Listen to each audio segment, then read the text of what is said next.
Hi there, and welcome to Quick Tips for Teaching. I'm your host, Jenna Camp, and today we're continuing our series on hybrid help for teaching. Hybrid teaching or mixed mode synchronous teaching is differentiation. So UDL or Universal Design for Learning is all important to remember. If you're not yet familiar with UDL, check out cast.org. They have a lot of really good resources there, including this visual, which I got from their website. What this is talking about is the how of learning. So when we are working with scholars who are both in the room with us and on Zoom, our roomies and our Zoomies, we really need to be flexible as can be, and offer scholars multiple means of action and expression, which means different ways that they can learn and show what they know, different ways they can express what they know and complete those strategic tasks of writing essay or solving a math problem. It helps when we create versatile rubrics as options for scholars to use, when we provide lots of voice and choice for scholars to show their knowledge or skills. And again, I haven't said it enough, we really need to be flexible for our scholars. So in terms of rubrics, we might consider changing the way we grade or what we use on the rubric. For example, we can give scholars choice by offering them a menu of doing X, Y, and Z if they want to get an A on that assignment, or just X and Y if they want a B on that assignment, or they can just do X, meaning the minimal requirements to show that they have learned the objective that we were going for, but they're not going to put in a lot of extra work. They're just going to do the minimum.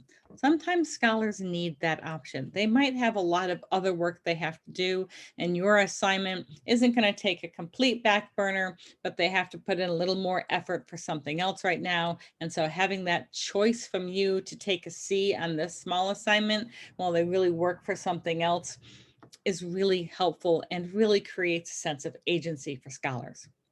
You might also consider your language choices. We have our traditional 4-point rubrics, right?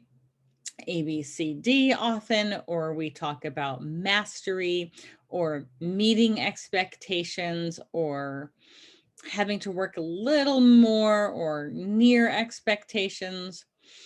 Maybe we change that into the challenge. So a scholar earns an A when they've really risen to the challenge of the assignment and done all that they can do. Or a B if they are satisfying that, if they satisfy the requirements for the learning objectives. Or a C is for comfort. They're doing what they're comfortable doing. They're not pushing themselves, but you can use that language to talk about getting out of your comfort zone to really try to satisfy the needs of this assignment. Collaboratively assessing with your scholar his or her work is also a really impactful tool. And of course, always scholars can self-assess with and provide their own justifications for that. That's another really impactful tool for learning. That's also reflection built right in. Don't forget student choice as well. A menu of choices, maybe curricular choices. What are we going to learn, or how are we going to learn it? Content or strategy for how we're going to learn. Make sure that they're comfortable asking questions and really digging into something. Perhaps you give them group choice in terms of collaboration, or if they want to collaborate at all, maybe they can complete something individually if they don't want to be a member of a group. Maybe just a menu of choices for their projects, topics, or format.